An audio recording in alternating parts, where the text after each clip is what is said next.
statement. Religion of the Mind, Part 3. More thoughts. And it's in regards to... this is the camp out spot for the fool. Okay? And I'm not going to be too nice about this because it is stupid. And it does make me sick. I know I've said this a long time ago. I remember talking about when I used to work in the restaurant when, it's like everybody's all busy and everybody's not busy, and then, on the transition going into everybody's kind of standing around twiddling their thumbs waiting for the customers to come in. They all tend to come in all at the same time, slowly over the next hour. It goes from a few people in the restaurant to full, and we're all fully just rolling, and while I start getting busy and someone else is not busy, their mentality and their whole flow about themselves is not on page like mine is. Mine is intensely focused, intensely, I got responsibilities, you can feel it, and you got to be on time, and these other people are over there hey, how you doing? And I'm like, oh, hey, be quiet, don't talk, don't distract me, got my mind full right now, I'm concentrating. And and I was doing a job yesterday, and kind of in a zone that I wasn't. I was helping someone else out, so I was in a totally different area, and I had to get around Portland again. That was even worse. It was downtown Portland, and the person I had to work with thinks I'm so serious. Oh, you're so serious. Why don't you ever just have fun? And he was trying to be funny and moving so slow and so just not professional. It was throwing me way off the page. He called me kryptonite because I was killing his flow, and his flow was sarcastic and goofy and ridiculous, and then people talking with him talking absolutely foul. I almost had to say something hey, I don't want to hear that foul talk back here. That's not allowed. That's disgusting. I wanted to speak out against it. I'm just trying to get through. I don't have to do it all the time, so I just kind of sucked it up. Just kind of dealt with it and tried to stay focused so I didn't mess up, and it did okay. But anyway, when one person feels the pressure because they want to grow, they have an attitude for growth. They're saying, you know what, I don't have time to sit here and kick back and then camp out and enjoy where I'm at. I'm not happy where I'm at. I want to grow. And I want to get past this thing. I have a serious attitude to conquer the places that you've been sitting here for years, getting nowhere. And like Zach Poonen says, pathetic. People with this kind of attitude, they never get anywhere. They don't have that rock basis experience where the Lord just comes in there and does a serious, deep work and says, you're wrong there, it's time to grow. Focus and conquer in everything that you are doing right now. Every arena of your life, I want you to conquer it and be master of them all and be prepared for the next move. You can never grow and talk about all these big things that are going to be going down in your life, and how I'm called to do this and called to do that. Master everything that you are in charge of right now.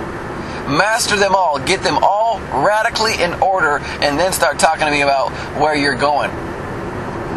People talk like that and they never get anywhere because they don't actually do the hard work.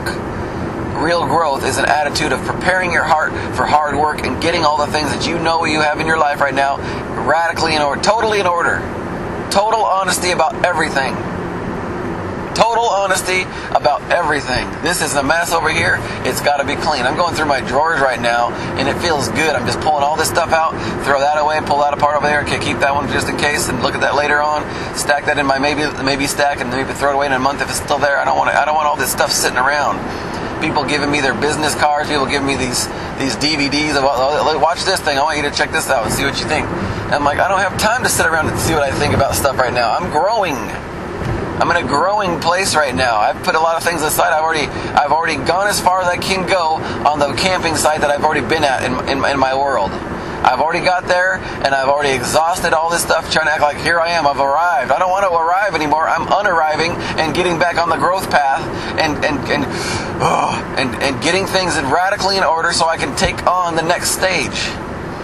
You cannot handle more until you get more foundational.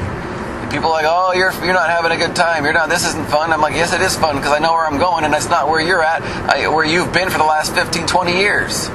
And you think that's fun. Oh, you've been the king of this stupid, pathetic, low level all your life. You've been the king of nothing for so stinking long. I want so much more than that.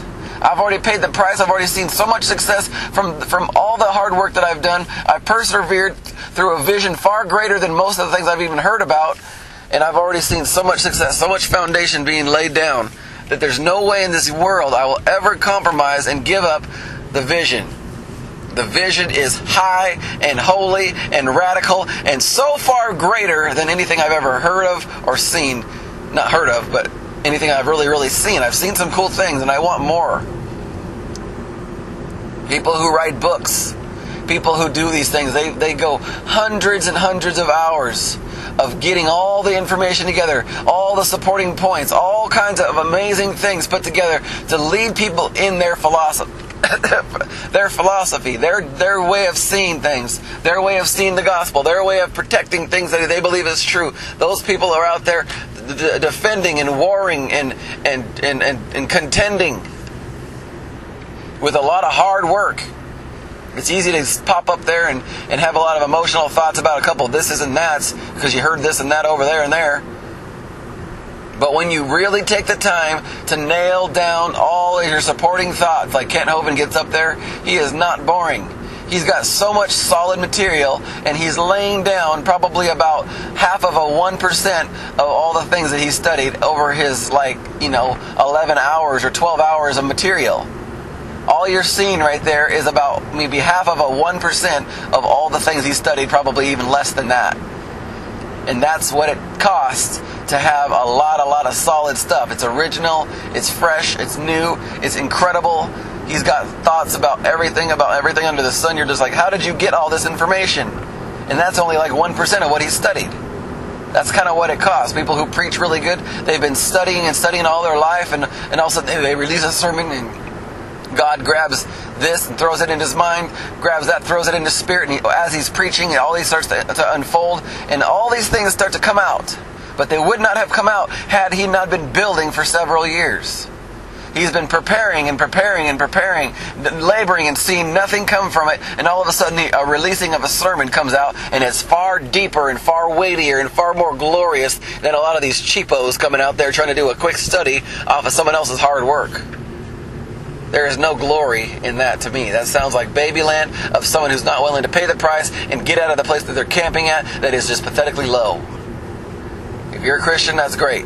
I'm not talking about whether or not you're saved or not. I'm talking about whether or not you want to grow or not. And people who don't want to grow and they want to camp out in the same stinking spot forever, for the rest of their life, they're so happy there because a couple people applauded them where they're at, and they stay there, and that's not life to me. You go ahead and camp out and be a baby in the same spot if you want to, but I am disgusted with it because it makes me sick. I'm not on that mentality.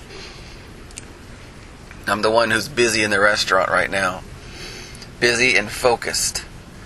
Intensely focused. That I may set myself up for building my foundations deeper and deeper and deeper. Building my life on rock further and further. So the next stage, I'll be more ready. You'll never get more ready until these things are nailed down. Amen.